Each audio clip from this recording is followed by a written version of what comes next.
What is going on, everybody? We are back once again with another edition of Wrestling Republic's daily broadcast.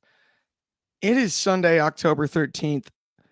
We are fresh off of a WrestleDream that turned out to be more like a wrestling nightmare. I'm fired up. This is going to be gnarly. We had a career potentially end.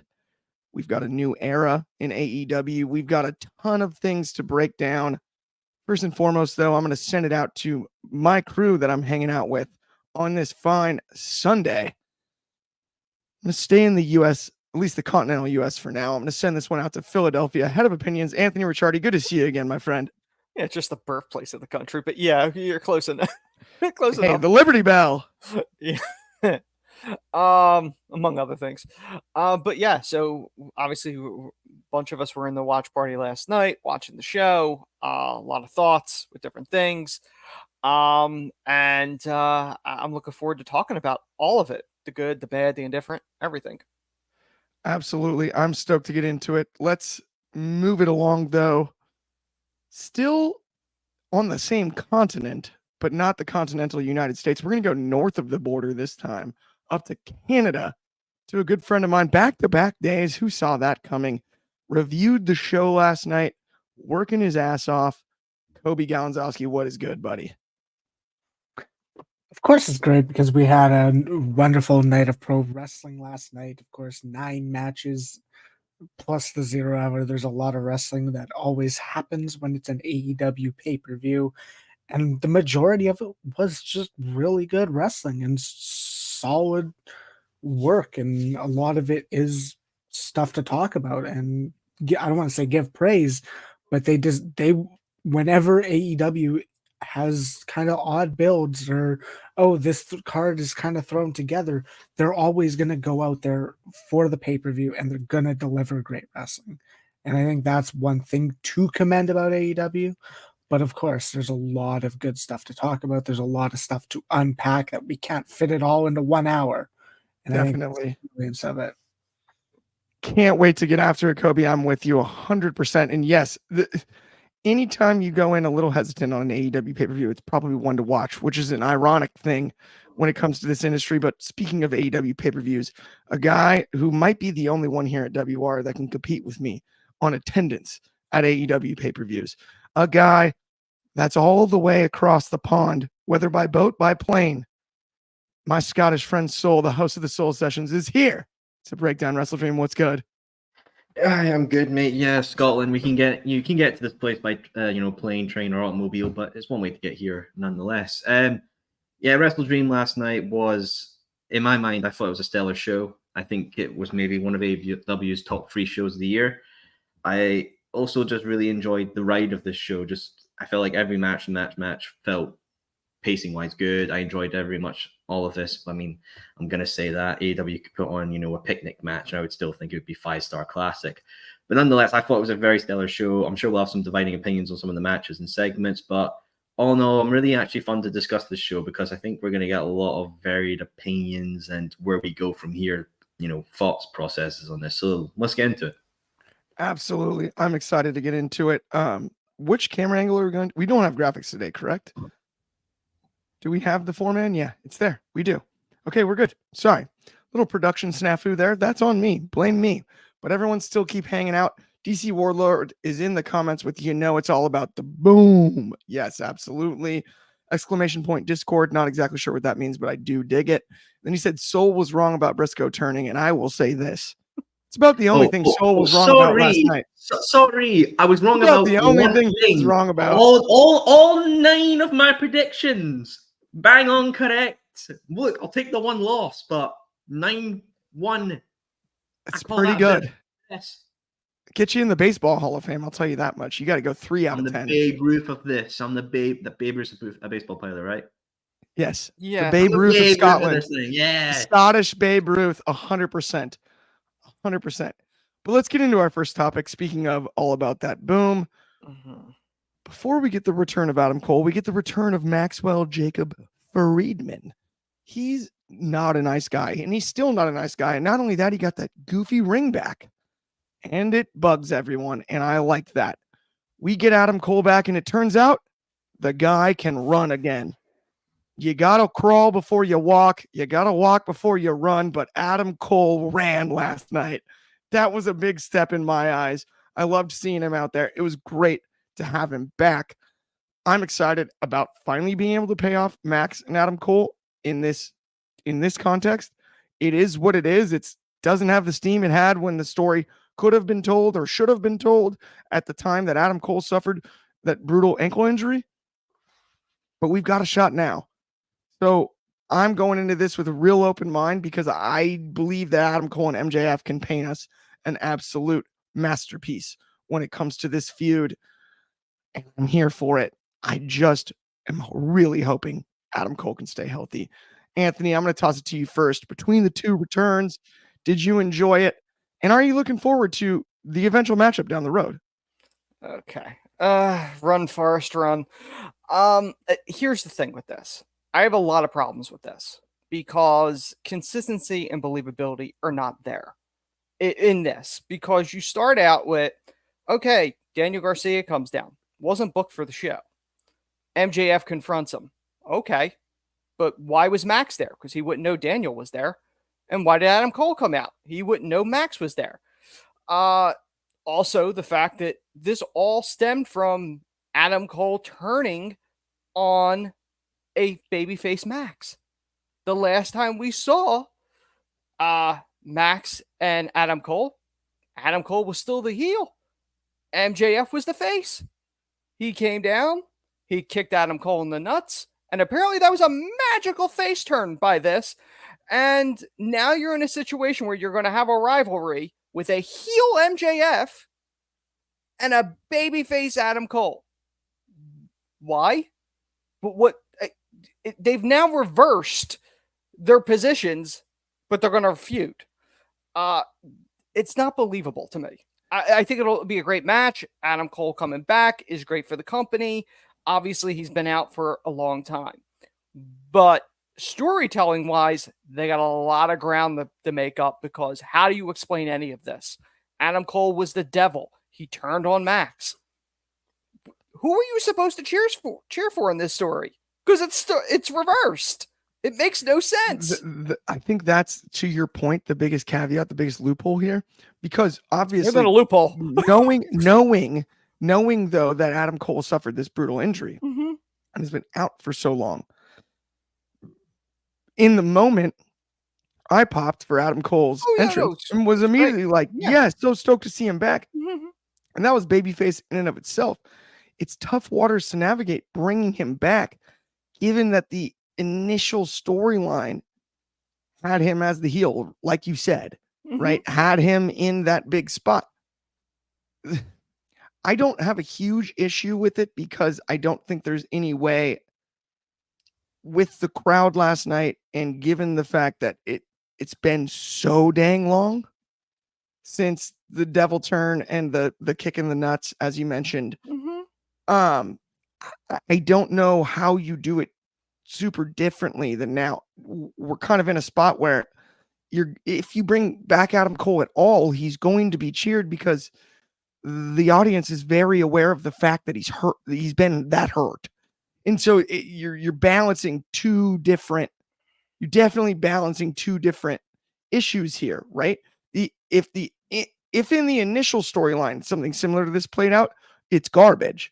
But I don't know necessarily what you do now. It's been so long. Max is a heel on screen again, right? And you can't just immediately place him back in being a babyface too. And I'm not saying that it's Max's fault or anyone's fault. Just the stage we're at as far as things have happened between then and now. I don't know how you solve the problem in its entirety. I think you solve it this way. Adam Cole should have been kept away from MJF. Let MJF do his feud with Daniel Garcia. Have Adam feud with somebody else. Then somewhere down the line where it would make sense, then you do it. Whether it's a feud for the title or whatever. I think, to your point, interestingly enough, I think maybe if you do have Anthony, if you have Cole return and see someone else, if you want to go the Cole babyface, Max heel route because of the state of the current storytelling, the only way you kind of do that is you debut him against someone else, not debut him. You reintroduce him against someone else or in another context, and Max is the one who clips him. You could He goes, I didn't forget. I'm still that petty. Yeah, you could have done it with Hangman. You could have done it with Jay White. Like Adam could have had a feud with them if they wanted to branch that off. Just for pure example. And then you could have brought Max in after he gets done with Garcia. I will say I've got 2 comments from my dad. I love monster shout out Rick Taylor 444. Anthony, you surely aren't saying wrestling storylines are believable. They just put those 2 back in their most comfortable positions as heel MJF and face Cole. And then he also said, also Anthony is the best, which I love. But 2 quality comments. Coby, I want to get your thoughts on it too, and then Soul as well. We can spend plenty of time on this topic. We've got all the time in the world. So Coby, talk to me about the Max and Adam Cole thing. Do you have a solution for a bit of this problem where, when Cole left with injury, the roles were reversed, and that's a little bit odd. You got some up your sleeve for me, Cobe? I think I do. And I mean, the one thing I want to kind of mention is you talked about, well, how would this guy know this guy's here? Well, I mean, the one thing that we just saw on Bad Blood was Gunther showed up and started to talk crap about Goldberg. Gunther would have never known Goldberg was attending Bad Blood. We didn't even know Gunther wasn't advertised for the card either. And I think that was still a brilliant moment and a brilliant segment. And I think this is the thing. And I think the weaving and the flow was good. Of course, you have Daniel Garcia wanting to win gold. He wants to move on from MJF. That's what he mentioned on Tuesday. And he's going after Jack Perry. And I think that's where we're going with Daniel Garcia. MJF is the heel, and that's the role he is. And I think with Adam Cole returning, and we all adore Adam Cole for the talent he's done and what he's done in the last 10 years for wrestling is remarkable for the talent, for his ability. I'm sitting here saying right now, if we want to tell this story and kind of connect it and create continuity, you have to have Adam Cole go, now you see why I did what I did. You have to have Adam Cole kind of lean into the fans and go, I was doing this because I didn't want MJF in my company. Because that's what the story was, is he wanted to take everything away from MJF before he left the company. And I think that's where you have to go about it, is now you have to have Adam Cole go, I told you so. This is a scum. He was claiming to be your scumbag, but he is a scumbag and he is a dirtbag. And you have to have Adam Cole play into the fact that I was doing this for the better good of AEW to try to remove MJF. And I think that's kind of the way we can go about this. And that's kind of the story we can progress, because I don't think you should be switching alignments anymore. I don't think we should be trying to get Adam Cole to heel to get MJF face again. Right. We got the initial face kind of not, I don't want to say face turn because he was already face, but he did kick him in the nuts at Double or Nothing. And he has kind of established he was going to go on a face run. And then that already ended. That's all that happened. And now, like you said, he has to target MJF and say, this is why I didn't want you in my company. This is why I didn't want you here. And go with the movement of try to justify that character. And I think I'm pretty sure you can. I think that's totally fair. And I also think there's a way where if you really did want to connect the dots, Adam Cole is such a great promo. You can sort of do I was humbled by my injury. I was humbled by that. I thought that I was doing something for the greater good, and you can sort of recourse in a little bit of a way that is an option. It's not the greatest option in the moment. I don't think it'd be everyone's favorite, and that's not what I'm saying, but there is that choice too. I at least in my eyes, I think that's possible as well, right? Like, look, I I was obsessed with the fact that I knew that Max would turn on me, so I figured I was going to turn first. And when I turned on him and was feeling like that, the stress of being injured, of working alongside Max, who's a narcissist, self-obsessed, right?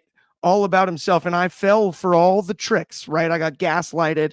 I fell for all the tricks that Max has up his sleeve. And that's why I behaved the way I did. It took me sitting in a boot, in a walking boot, for all these months to realize that that's not who I really am. And I think then it's kind of no harm, no foul. We're a little bit back on track. That's one thing maybe on Wednesday night.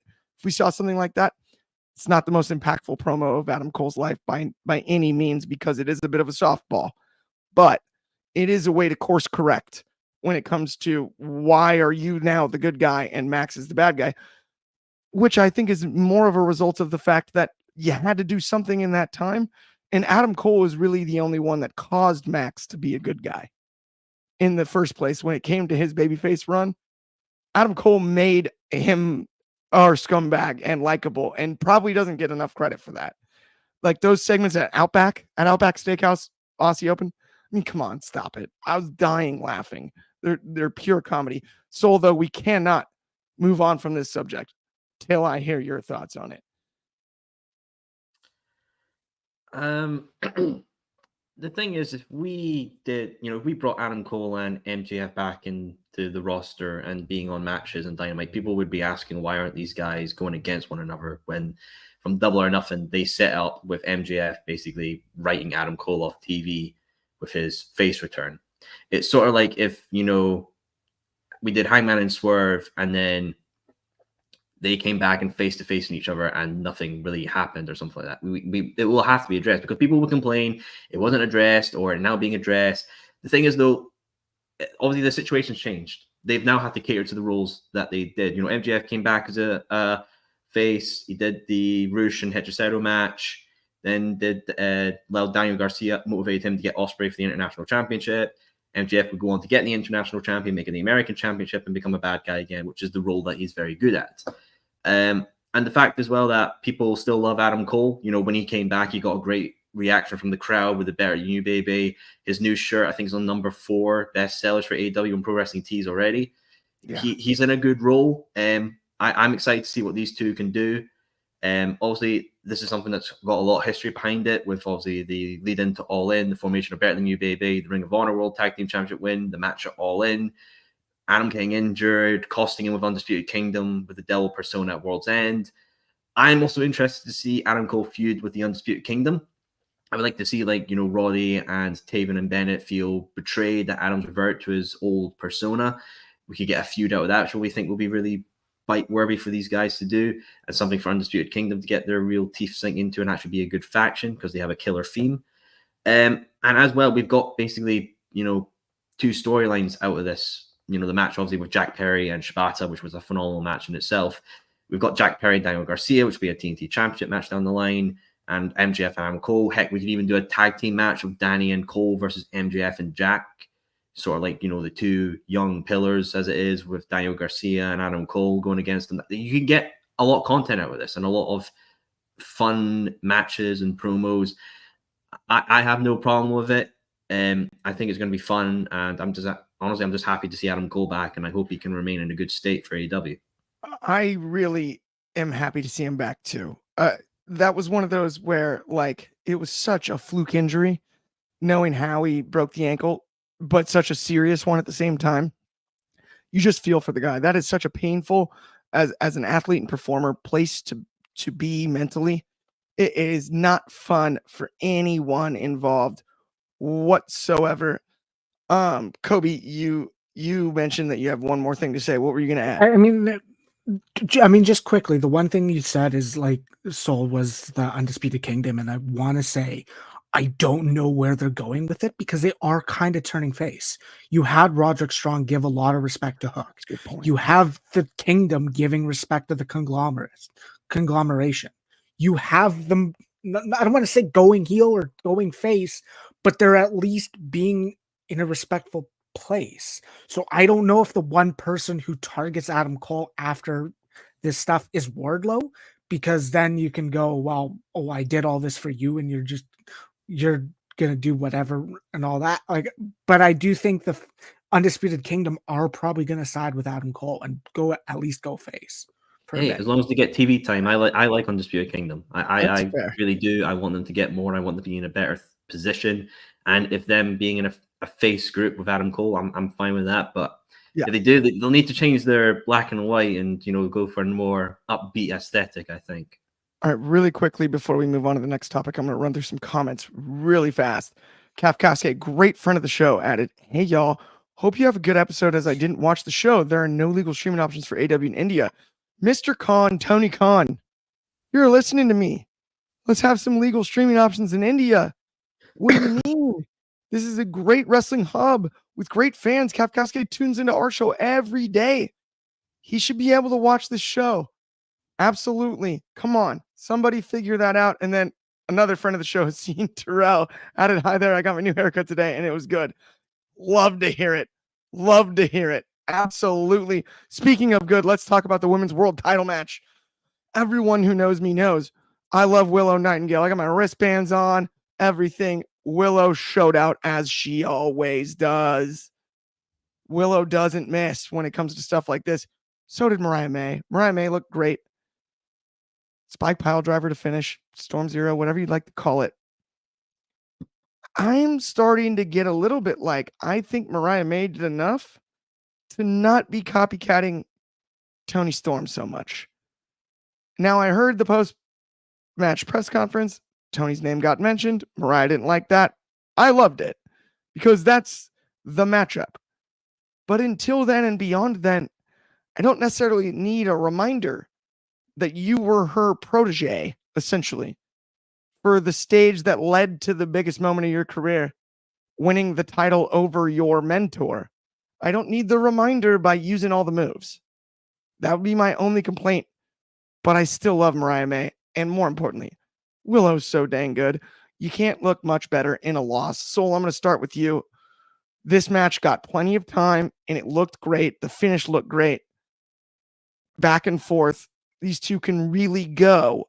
But the future for Mariah May, I don't think looks as bright as Willow Nightingale outside of that final rematch, that definitive rematch with Toni Storm. Well, I mean, I'll have to disagree with you there, bud, because I think with Mariah May, the Fair. whole thing about her is that she's like the newer model. She's the latest version. She's the fresh in persona of Toni Storm. She's basically like the new hit comer. She basically sent Toni away and now is taking up her echelon. She's taking up her pedestal and she's trying to show that she's, that new thing. And, obviously the Willow match I thought was absolutely great. I have no problems with it. I thought it was really fun and enjoyable. I was paying attention the whole entire time. With Mariah, there is a lot to tell. Obviously, her and Baker had to be paused because of Britt Baker's diagnosis of strep throat. So that's something we could look at in the future. Anna Jay had a good showing on 0 Hour. That could be something we could see in the future as well. And obviously the big one is, two big ones, obviously Mina Shirakawa. That's something we're definitely going to be seeing in the future. And I think that will be a very, very hot feud with their history and stardom and what they've been shown on AEW television. Obviously as well, the Toni Storm rematch, which will probably be at Grand Slam Australia. And that's your big match into that with a lot of history behind it. And, as long as you can just keep the momentum behind Mariah going, then you should be absolutely fine for that, because obviously Toni has went over there and done promotion for it as well. And she's going to be in the card. Unless you're going to pivot and do her versus Mercedes Moné, maybe, but I feel like her and Mariah is the one that I think a lot of people would want to see because of the history behind it. Like they had I'll say I think they've had the best women's feud this year. I really enjoyed it with everything behind it. Mariah's shocking turn, winning the Owen, the All-In match was great. And Mariah May herself is just an amazing wrestler. So I feel like where the direction is going here, we're going to get that Grand Slam. We just need to be keeping going and keeping an eye on it. And also just to talk about the press conference as well, I don't think that's AEW's fault. I think it's just more that, I agree. wrestling journalism is just podcasters in a cave that don't really know social skills and can't ask questions or knowledge. 1000% agree. And I thought Mariah handled it with pure clutch in character. Like she was excellent. nothing to take away from that. And I'm in agreement with you on that. So that is not her fault or AEW's fault in any way. One thing I will say, obviously, we slightly disagree on when it comes to the Mariah Tony type thing. What I would like to see, though, Soul, is how about if you mentioned, and one of my favorite quotes you had when you were just talking just now was that she's the newer model, right? I do the Storm Zero better than you, and put that in her face. I do what you do better than you, and tell us that part of the story, right? I mean, Because you can see it in subtle hints, but I want Mariah May to directly say it. Like, listen. That's too on the nose, though. That's like just going, nah, I'm doing it. Is. Like, No, I don't mean right away. You don't have to. I don't think. I don't mean right away. So So I mean down the road. But no, but like I'm saying though, like everything doesn't have to be so step 1, step 2, step 3. You can have the crumbs behind the steps and being there as well. And her just doing the move, it shows, because people who watch AW product will know, well, that's Toni Storm's move. Oh, Mariah May's using it now, so she's now adopted that. I mean, Mariah's whole time, besides her debut match, was Toni Storm get up. She was in Toni Storm's old gear. She used her old theme, and then she got her new identity and theme with her All In debut match against Toni at All In. So, I mean, it's a continuing theme there of Mariah May and Toni. Like, this will be going into next year as well, and I think it's going to be exciting. I do too. No question. I just think personally, like, I want a little bit more directed beef back towards Toni, because we have Toni off screen right now. So it's a good time to take cheap shots. I think that's more where I'm coming from on that, Soul. But I am in agreement with you on that. I'm really excited about the future of the feud, because I think it is, like you said, it's been the best women's wrestling story told this year. You know what I mean? Does that make sense?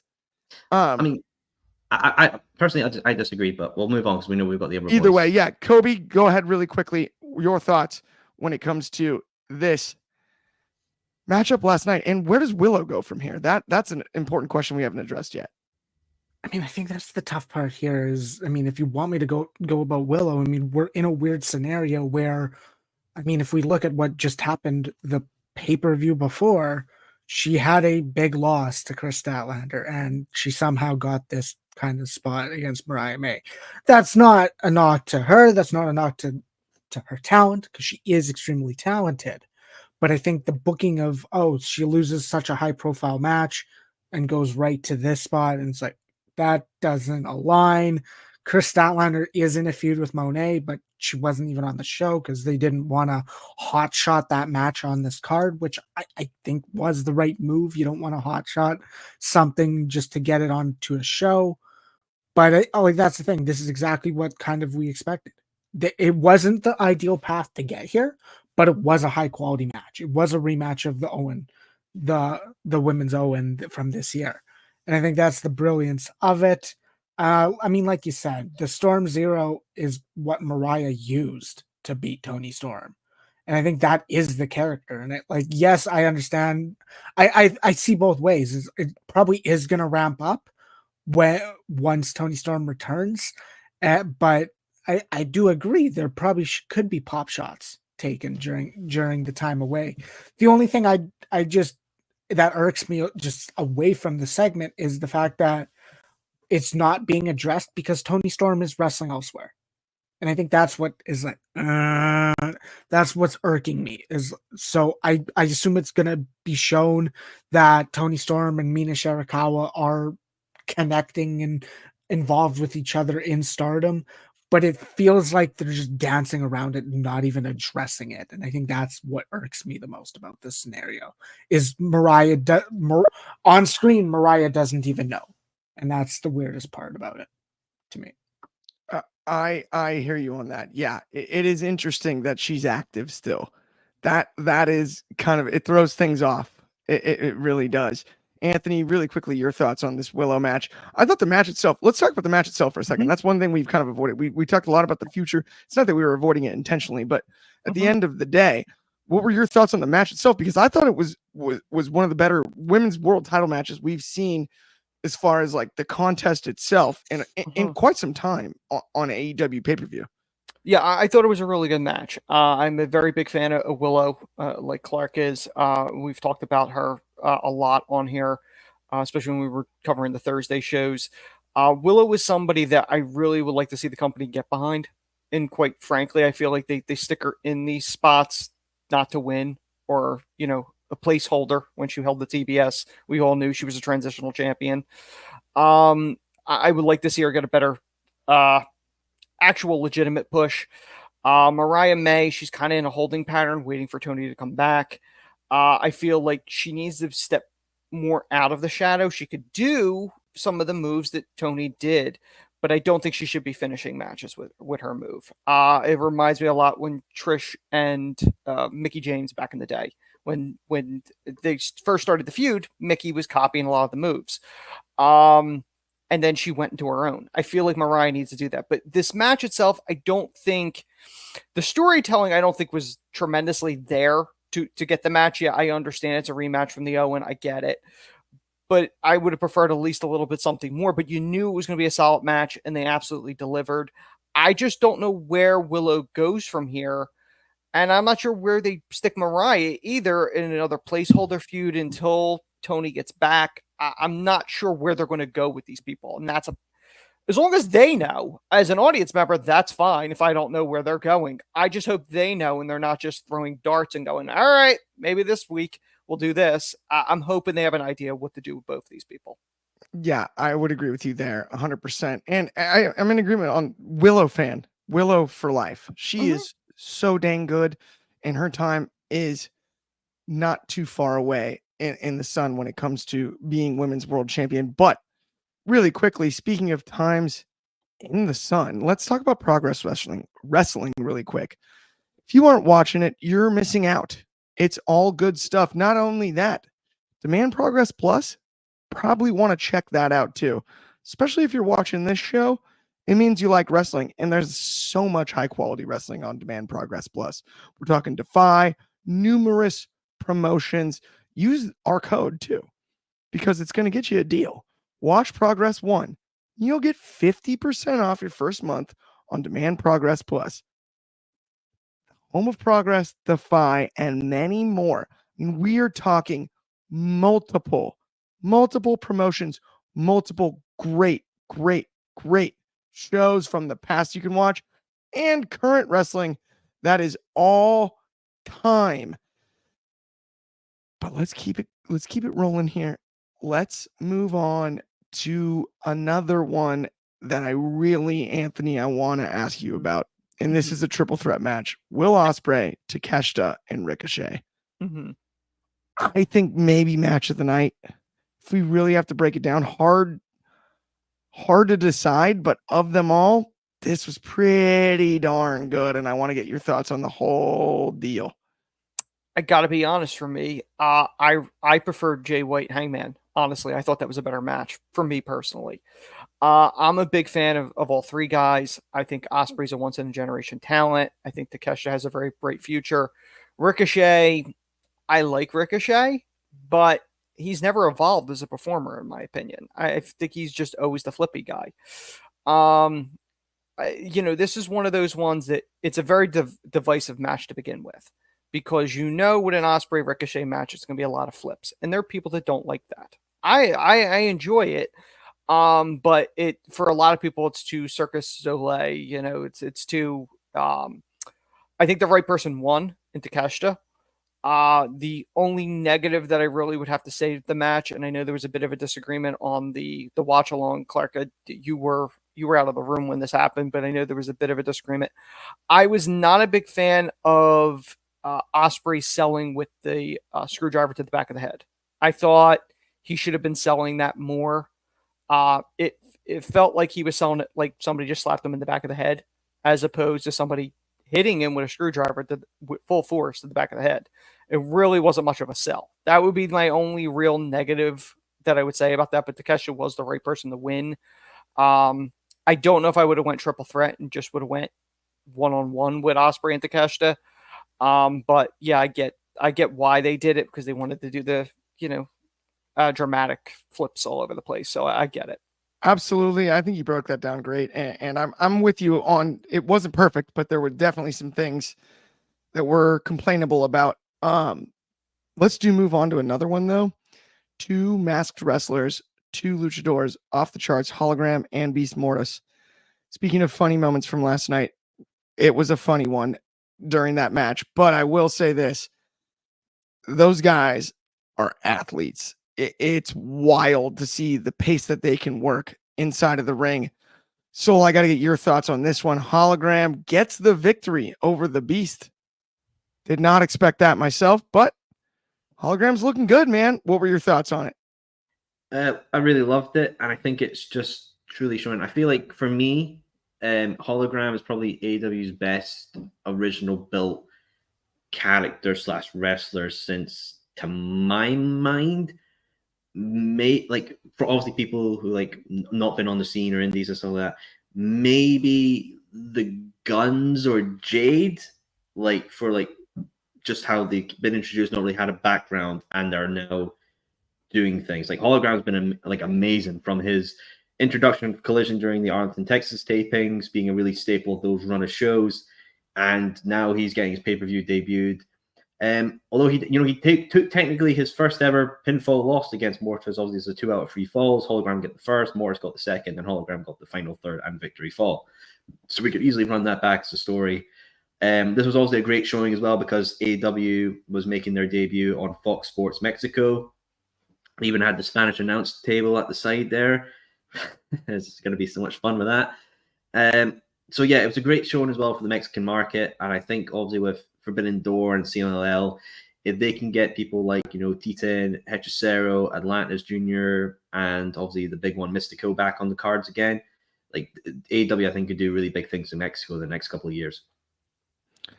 I think that's a great call, and Mystico is a monster shout. Yeah, and I think also sometimes we talk a lot about the Japanese wrestling and AEW crossover when it came to Forbidden Door and whatnot. I do think that some flowers need to be given to AEW for their partnerships with Mexico and the amount of lucha wrestling that they've shown on the product. It is awesome to see on TV. It's cool, and it's unique to like the WCW cruiserweight division back in the day. It's unique to even WWE's light heavyweight and cruiserweight divisions throughout time. It is different with the crossover there, and I think it's very cool because it's not cruiserweight specific. They don't have the Beast Mortos out there in his mask trying to convince us he's under 210 pounds like WCW used to do with La Parka. Like, I mean, it's not. I would be very shocked if Hologram doesn't take off with the young audience as well, because obviously, we know kids love luchadors, superhero, the superhero ideology, and like Hologram just has a really good look. Very simple, basic. Mask is very good. Comes out with obviously the shoulder pads and the H. Very marketable. And obviously when we get figures and more merch out for him, I think he could be very, very beneficial for the company. Absolutely. Okay, let's keep it rolling though, because we got a couple subjects left here to get to. We've got the Young Bucks, the executive vice presidents, Nicholas and Matthew Jackson, against a place you gotta be on a list to get into. Private Party. I want shots back all the way, but Private Party, man, did they wrestle so hard. It reminded me a little bit of Swerve in Our Glory against the Acclaimed. The crowd was really behind Private Party. I thought they had him a few times. I thought we had this. Did I enjoy the match? Of course I did. I thought it was excellent. But at the same time, man, I just want more Private Party. I don't know. Coby, what were your thoughts on it? Obviously, you rated it. No spoilers on the ratings, but what were your thoughts on the match? I think the tough part is going into this was rushed. We had one moment where they called out Private Party, called out the Young Bucks, and then it was like, oh, they built them up, and then they had the tag title match or number one contenders match, and that was it. Like, it felt like this should have been bigger based on if you look at exactly what they did on this show. If you look at everything they did at WrestleDream on the show with the card, with the amazing red appearance in the promo video for Private Party, they tried to build them up in only on this show almost. And I think that's the weirdest part. That's my one whiff. That's my one flaw. But I enjoyed everything that they did. I didn't believe they had a shot at winning belts, and I sat here and said, well, no, I don't like, I mean, they're going to kind of give the Young Bucks their win back, because I mean, the whole story is like, well, we were the first tag team to beat you on Dynamite. And that's kind of what they told tonight. And I think that was nice in what they did there. And like that, it was well done. I can't sit there and complain about it much about it. I can complain about how we got here, but that's feels like a naft point. That feels like a weird point to sit here and say, but it was brilliant. It was good. It was well wrestled. Probably the best tag title match of this tag title reign for the Young Bucks. But I mean, that's not saying much, because they really haven't had a marquee program. I They love kind of how had a you said weird that one too, at All Coby, In, but that's about it. because I think that's one of the most interesting storylines coming out of this. And I don't mean on screen. I mean something that like we're discussing. And that is that the build, and you said it feels like an afterthought now, the build got overshadowed by Private Party's performance, not by the Young Bucks. We expect the Young Bucks to deliver, and that's not their fault. That's because they've delivered great tag matches, but our expectation is already high on a pay-per-view for the Young Bucks. Not that it's not for Private Party. I think all of us on this show believe in both Cassidy and Quen's talent. No doubt about it. But in a high-profile spot like this, slightly underbuilt, to your point, Coby, to deliver on the level that they did, I go back again to that famous Swerve in Our Glory and Acclaim match. It's not that they flipped the crowd, it's that they got the whole crowd behind them, right? They got everybody in the building rooting for one result instead of the other. That is a lost art sometimes in today's day and age of wrestling, and I gotta give Private Party credit. Of course, the Bucks retained, but I do not think that's the last time that we see those four in a ring on a big stage, and I think it'd be unfair if that was the case. But first off, if you thought this show was going to go 45 minutes, good news, we're going to overtime. So stick with us all the way, because we've got one real important topic left to address. The most important topic of the evening, the main event of the evening. We have Jon Moxley challenging for the AEW World Title against the American Dragon, Bryan Danielson. Basically, career on the line. Guy's nursing a neck injury. The guy's had one of the best runs of his career. If it's almost anybody else, there's no debate. It's the best run. It's Bryan Danielson. This is one of the best to ever lace up a pair of boots. If you needed to ask somebody how to lace up a pair of boots, he'd probably be the first one to ask. I don't know if there's anyone better when it comes to that. Bryan looked outstanding last night, but this wasn't a wrestle dream. This was a wrestle nightmare. It's over. Not only that, they put the plastic bag over his head again. Not only that, his one final friend, Wheeler Yuta, was the one to do it. In tears. Guy couldn't hardly handle himself. Half the locker room spilled out. We were waiting for the big reveal on who's got his back. There's no big reveal. He got decimated. Taken out on a stretcher. But what I love about this so much, I'm going to flip and make this a little bit more positive. If this is the end of Bryan's career full-time, which it probably is, I don't think it's his final match. He got to do it his way basically twice. He went out almost and ended up on the mountaintop against Swerve at All In. And then you turn around a few months later and it's the lowest of lows. It's beautiful. I don't know if there's anything more Bryan Danielson than the execution on this. I really don't. Watching it was difficult because we know, right? And that nostalgia inside of you just hurts because Danielson's given us so much for so long. If it's going to happen in his home state, though, I love the idea of his big moment was overseas.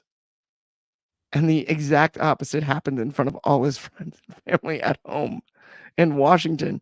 There's nothing more Bryan Danielson, American Dragon, ultimate underdog in the world than that juxtaposition. And to me, that's brilliant. I could talk about this match forever, but I don't want to take up any more time because obviously we're already going overtime. So I'm going to ask you first. You've seen some serious retirements in your lifetime in this calendar year with Sting. What were your thoughts on last night? People are not going to like this match. Mostly the ending. They're not going to like it. And that's its job. You're not meant to feel good walking away from this. Not every story has a happy ending. Some stories have bad ending. And, the story of Bryan Danielson's last full-time year it's a bad ending. I describe it, Bryan's title reign from All In, All Out to WrestleDream is All Out. All In is, in Star Wars terms, All In is A New Hope, All Out is Empire Strikes Back, and WrestleDream is Revenge of the Sith. Starts great hope and all that. There's a sudden turn of the shift of the tides with the bad side, and the bad side fully take over and the hero falls.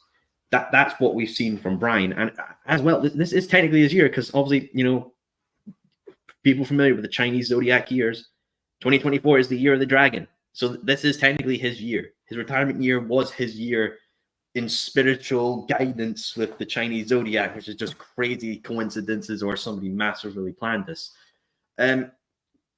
I've had the pleasure of seeing Bryan wrestle 3 times. Funny enough, the first time I saw Bryan wrestle was the first time I saw Moxley wrestle, was at Revolution 2022. Where obviously William Regal debuted and it led to the start of the Blackpool Combat Club. The second time I saw him wrestle was at Revolution this year, where Sting retired and him against Eddie Kingston for the Continental Crown at the time. And obviously the third was him winning the AEW World Championship against Swerve Strickland at All In this year. It was done fantastically. I mean, I have no complaints over it myself. I've loved Mox for the longest of time. I've loved Bryan for the longest of time. I remember the first time I really saw Bryan, it was on the edge of the Eco Planet stuff, him and The Fiend in the strap match, Mox, obviously 2020 pandemic run with his title. I think we're going to get great stuff out of this. I think Mox is a good champion as well, and it's fascinating as well that AEW now have all heel champions. I kind of hope that's not staying for a long time. I hope we can get some baby faces for a bit of a shift of the guard.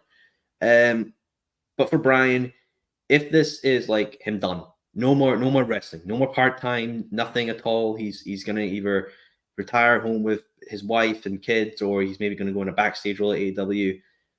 He went out, I think, in my mind, how Bryan Danielson will want to go out with making people feel something.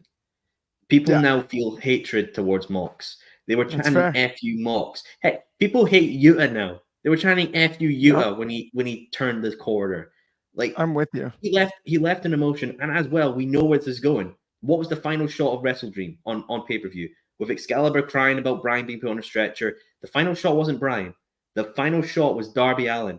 Darby Allin right now is going to be questioning everything because of his mess up, because he let Mox get into his head and he put his title shot on the line.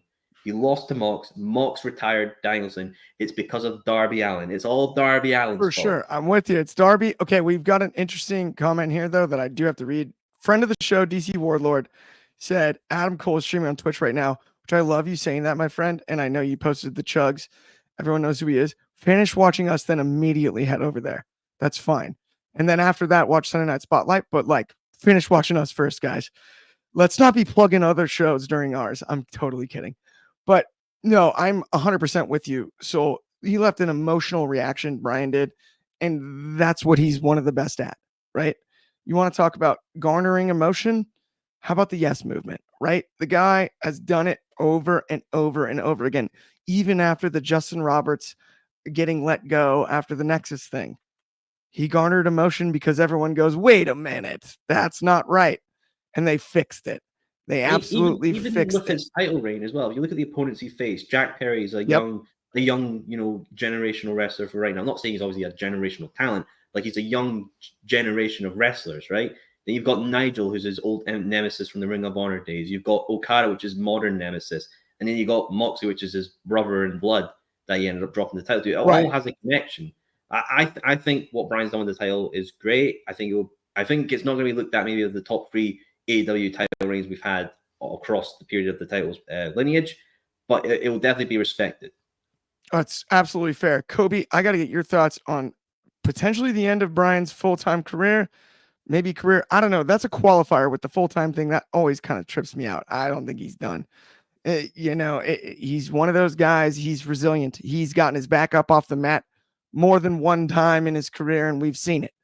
I think absolutely this isn't the last time we ever see him wrestle. Do you think this is the last time we see him in this kind of context? We're looking at dream matches in the future. What are your thoughts on that? And what were your thoughts on the match itself last night in the execution? I mean, that's exactly what I think it's going to be at that point. And I mean, if he can get cleared after this next surgery, he will have another match. And I think that's the biggest thing. And I don't want to, the full-time part is like, he's not going to be wrestling consistency. He's not going to be tied to, I'm going to make this match every other in a month span. It's going to be 1 or 2 a year if he can.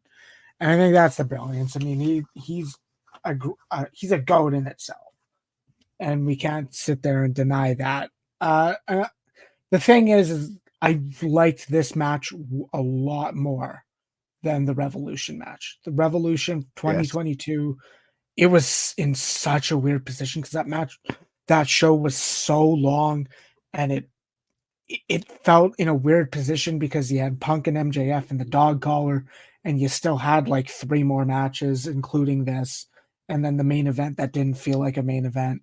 It was in a weird and tough position then. This time it wasn't. It was the marquee match. It was the most important match of the card. And that's what was shown here. I don't want to say I had an issue with what was done regarding psychology-wise. We saw several pile drivers. Right. We saw working with the concrete. We saw a lot of those hammer, bigger those spots, elbows. The hammer elbows. I'm pretty sure he did a Death Rider on the concrete. As well, like there were several. It was just like, I don't know if it felt like it was too much, because that was almost what needed to happen. That's the vibe that we were looking for. Moxley had to bring this violence, and he did. And and that's the weird part about it. It's like I feel that way, but I also understand it. I'm with you. And here's one thing that hasn't been talked about yet that I think is brilliant. Knowing who Bryan Danielson is and the fighting spirit that he possesses, who he is as a performer and as a wrestler, the idea that he took all those Death Riders, like you said, all those shots to his very compromised neck, right? That was targeted, all of that. But what it actually took was him being choked unconscious. What it actually took was a blood choke, a rear naked choke. Didn't take a Death Rider. He didn't pin him 1, 2, 3 in the middle of the ring. He didn't do any of that. He didn't tap out. He didn't quit, not for 1 minute. He sat in that choke and fought it the entire way. And that's what's interesting to me is, as a mixed martial arts guy, you have Marina Shafir in there. It legitimizes that partnership. That's who's teaching him the jiu-jitsu stuff. That's who's teaching him the holds. That's who's teaching him the locks. That's who he's training with day in and day out when it comes to the combat side of it. Before, though.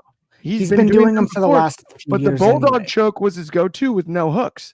He threw in a rear naked choke instead with hooks in, very technical, with the V of his elbow across the chin so that it's a blood choke, and that you're going to go unconscious. You're not going to suffocate. That's where the bag came in, right? In an air choke, a bulldog choke, you might suffocate from lack of oxygen. That's where the bag comes in later. Rear naked, the way he did it, that's a blood choke. He put him out. That's just science. Bryan lost to science, not to Jon Moxley. Yes, to Jon Moxley, but like at the end of the day, right? He went unconscious, and there's nothing you can do about that. And the referee recognized it. I did appreciate that aspect of the finish, because it's one way to go out on your back where it's still over the top, incredibly honorable. He just sat in the choke and said, nope, I'm not going to tap. No chance. I'm going to keep fighting until my body says no. And there's nothing more Bryan Danielson than that. At least that's the way I look at it. Anthony, your thoughts on it? What an incredible career. What an incredible match last night. The finish, obviously emotional for, I think, everybody involved. Really fun. But I do still believe the future is bright. Would you agree? Bryan Danielson, Daniel Bryan, whatever you want to call him, is one of the best to ever do it. There is no question that he is somebody that has nothing but heart. His body would give out before his heart would. We know, obviously he was forced to retire due to injury. The first time, this time he was able to go out on his terms, putting somebody over because that's who Bryan is. Bryan is about the business and what's best for business. And he got to go out with one of his best friends in the business. So it makes sense. All that is fine. All that's logical. I don't think it's probably his last match if he has a say in the matter. If his body won't go along with it, that's a different story. You said about him getting choked out. He didn't tap. If I'm not mistaken, I believe that is the same way he went out in WWE with the Roman choke. Unless I'm misremembering, Probably. No, that's absolutely correct. I assume so. So he went out. He didn't tap there either. From what I recall, I believe he passed out. But I enjoyed it. It was hard hitting. It's exactly what it needed to be. They played Final Countdown. The only negative to me, and this is just my personal preference, I don't enjoy the bag spot. Personally, just from a business standpoint, it's a bad PR move because, Clark, you will remember this. Back in the 90s, WWF got a lot of heat when kids were watching this and mimicking the moves. All it takes is one kid going, "Oh, I saw it on TV." It's a potential disaster for them if they keep doing it. I just really think there's a problem there. It's not a Batman movie. It doesn't matter. People see it. All it takes the is image a is there. That's my only thing because it's not a Batman movie. To the kids, they still believe it's real.